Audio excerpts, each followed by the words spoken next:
have the Ayatollah of fantasy rock and roller with us today, Adam Rank. How you doing, Rank? They look great in person, and I just can't wait till next year where we can pack it full of 25,000.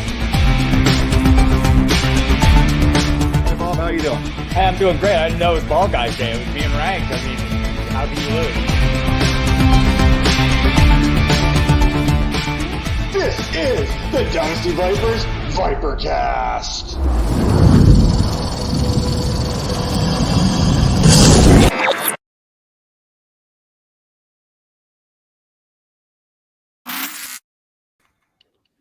And welcome back to the Dynasty Vipers Vipercast, episode number 118, presented by the Fantasy Points Media Group. Hey, we try to fake it till we make it with the high-end production value, but hey, we come with the best guests there are out there, and today is no different. Joining me as always, to my left, to my right, whichever way you're looking at the screen, or if you're listening to the podcast, directions are not helping you right now. It is Major Caldwell joining me once again. How you doing, Major? What's up? I'm doing good. Let's go. And on today's show, we are bringing you a true triple threat. Yes, an actor, a singer, and one of the best fantasy analysts you will find anywhere. You remember her from Fantasy Alarm, or you may have caught her on the Extra Points Waiver Wire podcast. She is an FSWA award nominee, an SFBX finalist, and now she applies her trade over at Sports Illustrated. Please welcome Jennifer Piacenti. How you doing, Jennifer? What's going on, guys? I'm doing great. Thanks so much for having me today. Tons of NFL news, MLB's starting up, college basketball. We got March Madness. This is a fantastic time of year. You're not just a football analyst. I mean, you've got that baseball background. You've got that basketball background. You name it, you do it there. Now, Sports Illustrated, and I know one of the big things, you've actually got yourself in the Sports Illustrated magazine now. I've seen that nice and framed there on Mr. Piacenti's there Twitter not too long ago with all some other more unique photos and ticket stubs that he has. So, I mean, you pretty much do just about everything there over at Sports Illustrated. I know you're doing a lot of that back in your Fantasy Alarm days there as well. Yeah, I was very lucky to start a Fantasy Alarm and did a lot of fantasy football. And then that's what they brought me on for. And then they let me stay and do fantasy baseball, which is where I started, actually, was doing fantasy baseball. So, yeah, it's great. And SI now has me doing basketball too, which was not something that I originally intended to do. But hey, it's fun too. I mean, we got March Madness coming up. Like, who doesn't like to bet a bracket? Right. I mean, we've basically been doing these since like back in our day in school, like grade 5, grade 6. Everyone's been picking the brackets. Maybe we'll talk about your favorite strategies when it comes to brackets. I know one of mine was picking the coolest name way back when, like the 5th grade, thinking a Cougar was going to beat a Husker or something like that. So you kind of advance them along that way without knowing anything. But you know what? When it comes to March Madness, I don't really know if there is a correct way to predict anything that goes on. That's what the madness comes into play. And the madness has come into play here in March for the National Football League. We're talking combine. We're talking odds. Now, I think this year there's not that definitive number one pick that we've seen in years past. Usually that's kind of catered to the quarterback position. There's not a quarterback here worthy, in my opinion, of that number one pick. I got some lower draft grades on the quarterback position, but let's talk about some of these rookie odds of going number one. Who is that odds on favorite? And then maybe enlighten us a little bit more. Who do you like as the best kind of fit for that pick there at number one? So the odds on favorite right now is Evan Neal. You know, makes a lot of sense. He's a gigantic offensive tackle out of Alabama, massive size, but moves like a much more nimble person, So he's the odds on favorite because it looks like Jacksonville has the number one pick, right? Assuming they don't trade it. And to be honest, I don't really see someone trading up to the number one spot because I don't know why anyone needs to. Because as you pointed out, it's not like there's this consensus number one Joe Burrow or Trevor Lawrence this year. There's not a lot of incentive to trade up because it's a lot of defensive players that everybody can use or offensive linemen that are kind of top ranked. So I think it will remain Jacksonville. So Evan Neal's the odds on favorite. However, Ike Ekwonu, he's still plus 500 last I checked. you get a lot more value for that. And that guy put on a phenomenal combine. And of course, I love him because in his combine interview, he revealed to us that he played Pongo the dog in the 5th grade and also that he can sing tenor. And I don't know if you know anything about singing, but if you're 6'7", 320, and you can sing that high, you're a physical specimen. So like, I want you in my locker room because you're a unicorn. So yeah, I kind of like Ike Kwano there. Yeah, that was going to be one of my questions when we got into the behind the grade. I wanted to go with the Mythbusters type theme here. Can he actually be a tenor? I mean, the dude, you said 6'7", 300 plus pounds. And I know if I'm going to ask someone for musical expertise, maybe a little bit of musical plays and that kind of stuff, you're the person to come to for this because, I mean, just go on your dad's Twitter account. There's plenty of ammunition and evidence to back that claim up. That's true. Good old Rick Piacenti. Do not follow him. Don't follow him. It is possible. It's always possible. There have been, I mean, look at the size of Luciano Pavarotti. Okay. He wasn't 6'7", but he was a big dude and he sung really, really, really high. So it's possible, though. It generally is, it's funny when you look at people's necks, you can often guess what kind of a voice they have by the size of their neck. So I sing high. You can see that I kind of have a small, long neck. So we should just go check out his neck. I know that's a thing. I know that's a thing even in draft season, neck sizes. I know that was one of those things that was floated around Twitter during the combine, measuring a person's neck and the value of that as far hand as size, the neck hand size. sizes. Size of your Adam's apple matters. Like, see, mine's really small. If you have a bigger one, you're more likely to sing low. So we should check out, like, does he have a big Adam's apple? We're going to have to do a little bit more in-depth research on this one. Pull up the pictures now. we need to solve let's zoom in. What we also need to solve is what is going on with the National Football League this week. We are getting all kinds of stuff thrown at us right now, and it all kicked off early in the week. Russell Wilson and a 4th-round pick going from Seattle to Denver. And I mean, Denver got quite the haul here.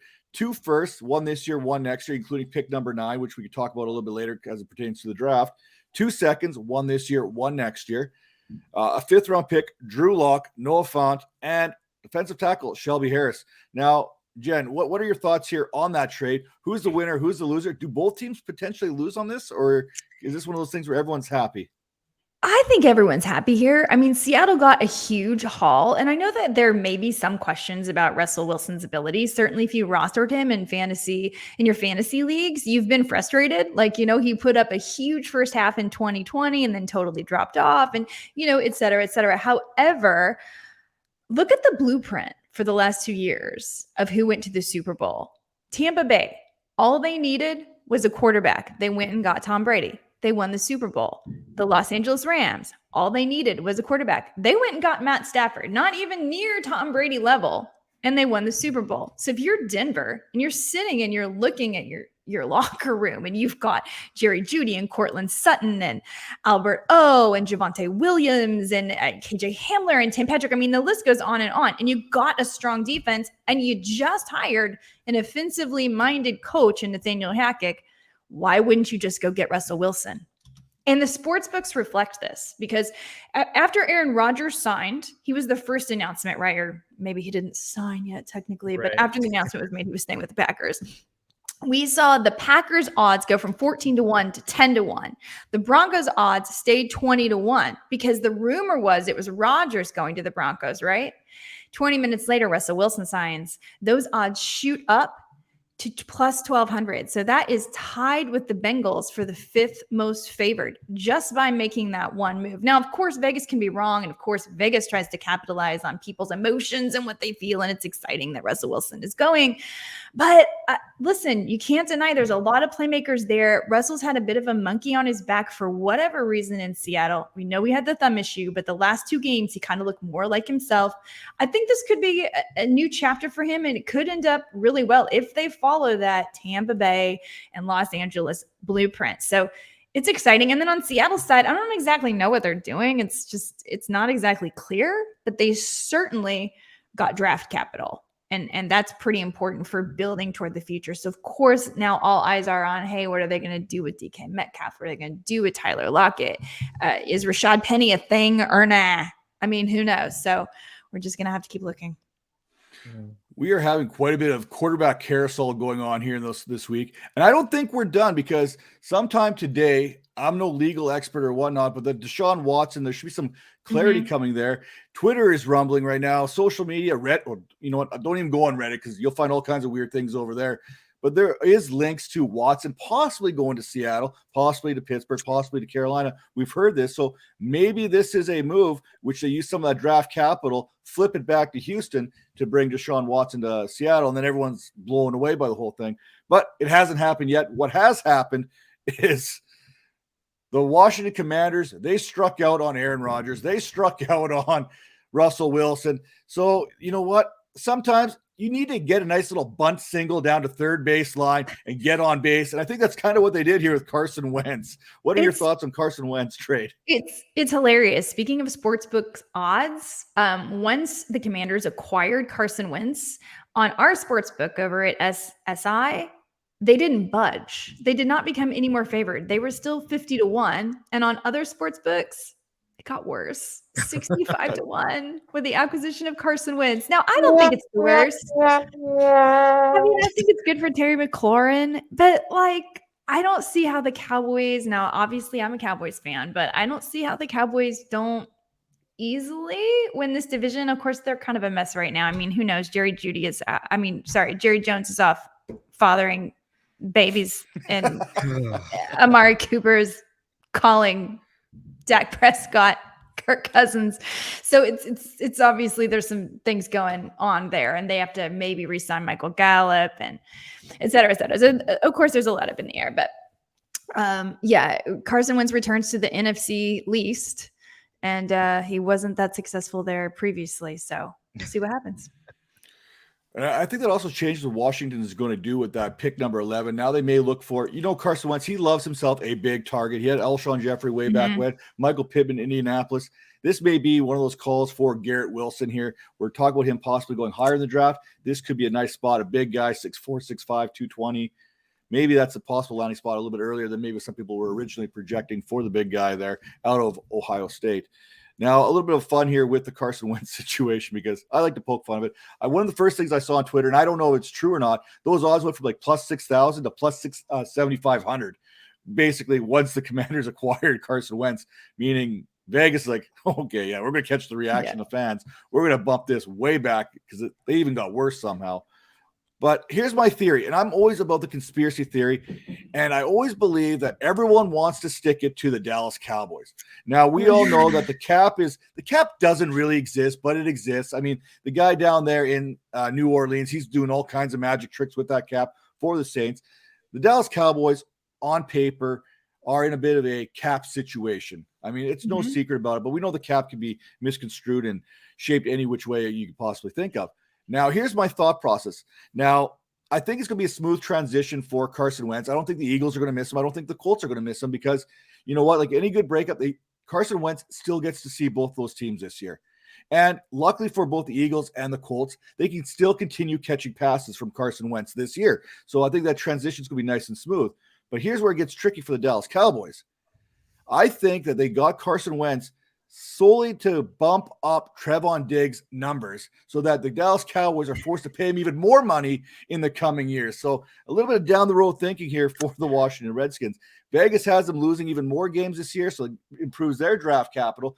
But now they're going to make it so Trevon Diggs the Cowboys can't afford Diggs in 4 years when that rookie contract comes up. So, well, that is just went down a rabbit hole. Like, I don't like that is. So you're buying the Trevon Diggs breakout, hey? Hey, you know what? If he gets Carson Wentz 2 times a year, that could be 6 interceptions right there. That's going to bump him up at least 10 million. That's true. You could be right. I mean, I listen. 4 years from now, we may be calling you an oracle. Yeah, you know what? If I get this right, I probably should just quit and walk out while I'm ahead. Right? That's kind of the series on that one. And you know what? Sometimes what's old is new, and what's new is old. I'm old enough to remember the backlash that the then Oakland Raiders got And trust me, my heart was broken when this took place, when they traded Khalil Mack to the Chicago Bears, and they got themselves a pretty healthy bounty. And my biggest thing was, hey, it's not about what they got. It's about what they got rid of. And I'm talking about that salary cap. What they were able to do with that salary cap is they then went off and added some pieces, this and that. They missed it on some of the management parts, but they freed themselves up some ability. Now when the Bears do it, which they got less of a haul, I think a second and a sixth going back to Chicago, as Khalil Mack is heading back west to the AFC West. I mean, I hope Russell Wilson can still run, because we didn't see much of that last year. And with Joey Bosa and Khalil Mack with the Chargers, there's nowhere to go. What's your thoughts on Khalil Mack and the Chargers? I mean, this is what happens when you have a good rookie quarterback who's peaked already or in the midst of the peaking on a cheap contract. You can do things like this. How are we feeling about the Chargers and Mack? I think it's a big boy move. Let me tell you. I think it's fantastic, and it was an awesome response to Russell Wilson joining the division, right? This is the most stacked division. It's insane, the quarterbacks playing here. I think it's phenomenal. And interestingly, I put out an article just before this Khalil Mack trade where I was just reviewing how all the futures had moved, and I was tracking exactly what we talked about. The Packers are now plus 1,000. The Broncos are now plus 1,200. And I noted that the Chargers seem like really good value at plus 2,200. Like, that just seemed like great value, because like the Cowboys were ahead of them, the Niners were ahead of them. And I just think the Chargers could be doing it. And then they acquired Khalil Mack.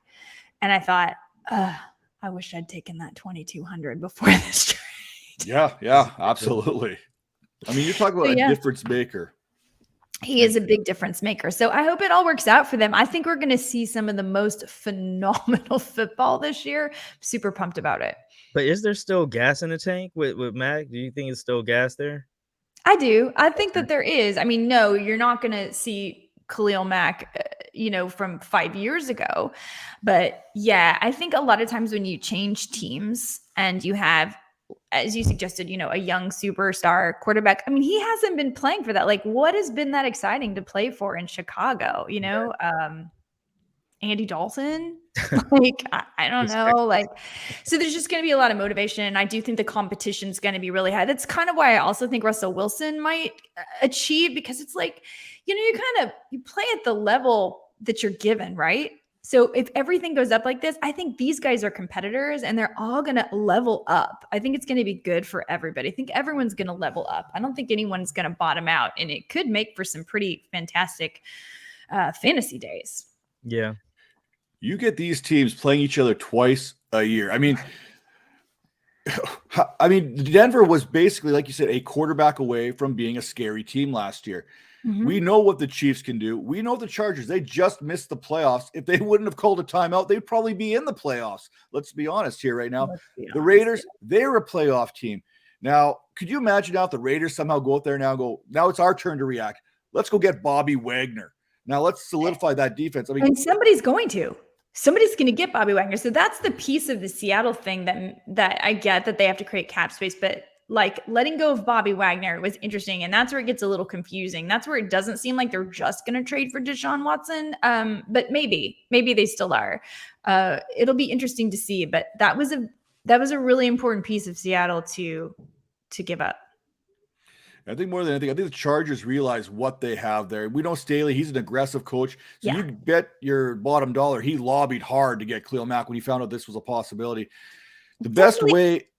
And remember, he's a defensive-minded coach, right? That's his background. So if he's out there saying, hey, let's get Khalil Mack, he has a plan for Khalil Mack. He has a plan. Now, obviously, we've questioned a few of his decisions, especially in the postseason, as you brought up, but I think there's a plan. And him being a defensive-minded coach first says to me, they're going for it.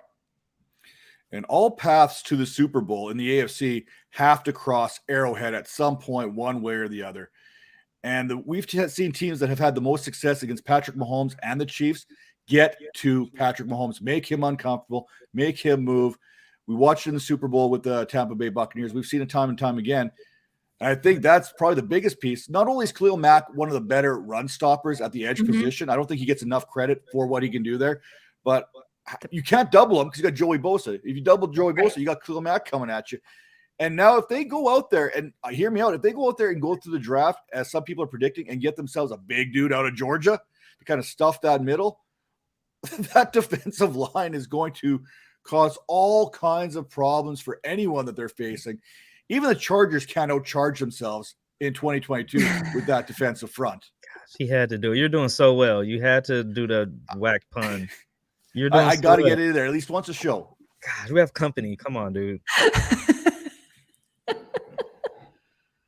But like Jed said, I mean, this AFC West, the AFC in general is going to be crazy. I mean, you look at the NFC, you've got Aaron Rodgers there, and Matt Stafford is the number 2 quarterback in the entire NFC.